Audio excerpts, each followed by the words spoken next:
in WA. Hello, Dominic. Welcome along to 2020. Great to hear from you. What's your question, or do you have a comment?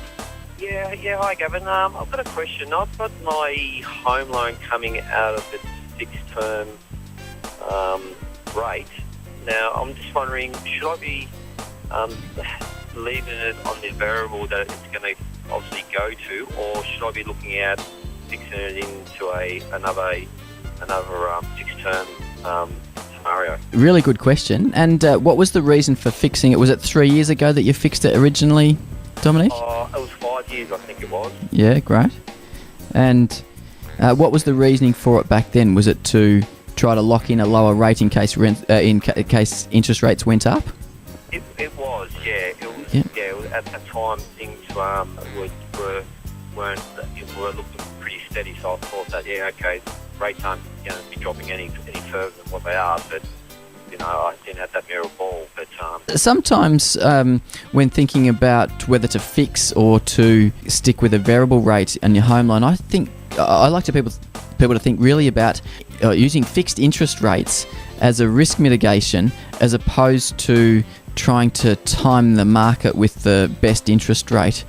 The idea there is that lock in interest rates if you want to make sure that you're going to be able to afford your mortgage repayments, as opposed to trying to time the market, because it's really hard to know. Well, 5 years ago you probably thought it was going to be interest rates would have gone up, but they've probably gone down in that time. You end up paying a little bit more. We are at record low interest rates, and probably a year ago a lot of people were saying fix them now, they're not going to go any lower, but they have gone lower as well. So my general recommendations are to maybe do it on half the value of the mortgage, and also factor in if there's any reason that you might be moving from that property. I'd tend to also think about not fixing it, because often the break costs of a fixed loan can be hefty. Maybe fixing half of it and rather than all of it. Otherwise, if you need the flexibility, you stick with the variable rate. Okay. And obviously it's best to look around to what banks are actually obviously giving them those rates.